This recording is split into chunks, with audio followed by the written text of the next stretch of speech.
बच्चों चलिए प्रश्न को देखते हैं। तो दिया गया प्रश्न है कि निम्न में से कौन से आयन युग्म में दोनों स्पीशीज में एस एस आबंध है। विकल्प ए है S4O7-2, S2O3-2। विकल्प बी है S2O7-2, S2O8-2-।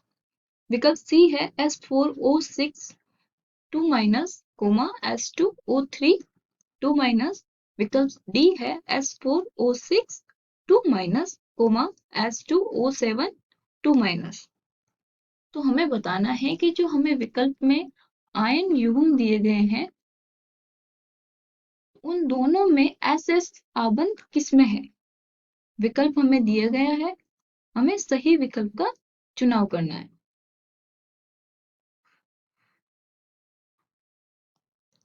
सबसे पहले हम क्या लिखेंगे, मुख्य उदाहरण। मुख्य अवधारणा, तो वो क्या हो जाएगी, सल्फर ऑक्साइडों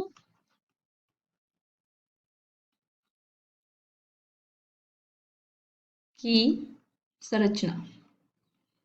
क्योंकि हमें संरचना पता होगी तो हमें ये भी पता चल जाएगा कि किसमें एस एस आबंध है। तो हमें पता होना चाहिए कि जो सल्फर के ऑक्साइड जो बनते हैं वो कितने प्रकार के होते हैं, उनकी संरचना क्या होती है, उनका संकरण वगैरह भी क्या होते हैं, वो भी हमें पता होना चाहिए। तो चलिए हम देख लेते हैं।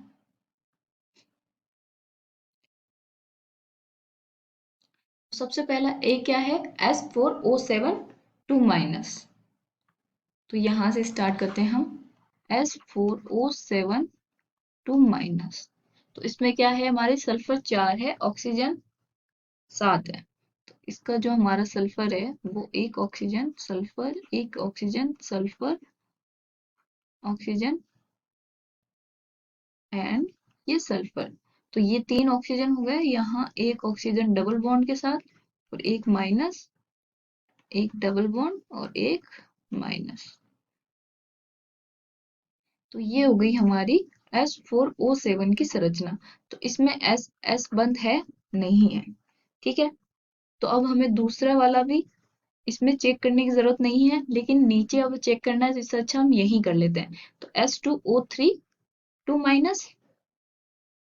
तो हम दूसरा कर रहे हैं S2O3-2-।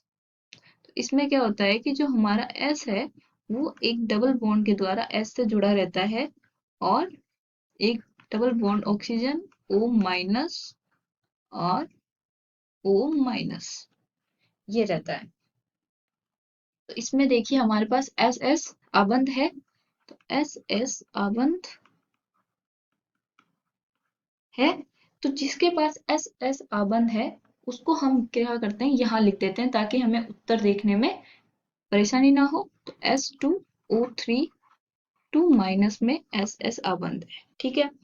अब देखिए विकल्प बी क्या है, तो विकल्प SO4O7-2 में एस एस बंध नहीं है, तो इसका मतलब ये वाला हमारा विकल्प गलत हो जाएगा। अब बी देखिए S2O7-2। तीसरा क्या है, S2O7-2।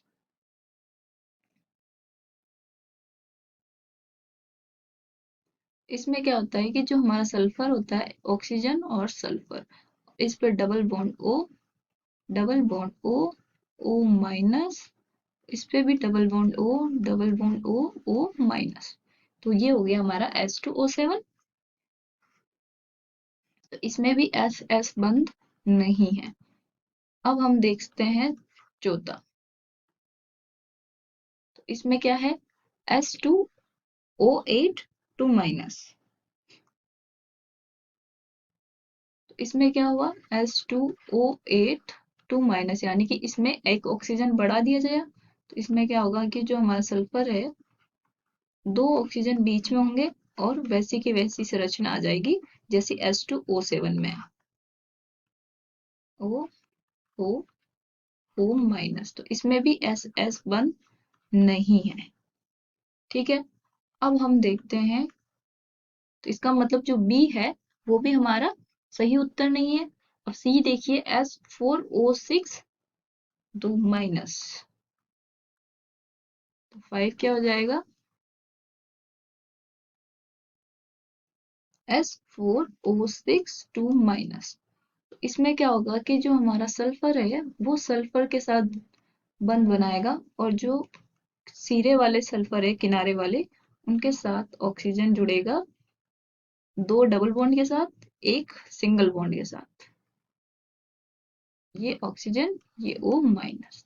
तो इसमें SS बंध उपस्थित है, तो इसको भी हम क्या करते हैं, यहाँ पे लिख देते हैं कि S4O6 माइनस में भी SS बंध है। तो इसमें और क्या दे रखा है, S2O3 माइनस, तो ये वाला हमने ऑलरेडी देख लिया। देखिए सेकेंड संरचना, इसमें SS बंध है, तो इसका मतलब सी में हमारे दोनों यौगिक में SS बंध उपस्थित है, तो इसका मतलब जो हमारा सही विकल्प होगा वो सी होगा। अब विकल्प डी भी देख लीजिए, इसमें क्या है, S4O6 माइनस, तो इसमें तो SS बंध है। अब हम देखते हैं S2O7 माइनस में, तो वो देखिए यहाँ पे ये संरचना रही हमारे पास, S2O7 माइनस, इसमें SS नहीं है, तो इसका मतलब ये वाला विकल्प भी गलत हो जाएगा। तो इसका सही विकल्प हो जाएगा हमारा सी।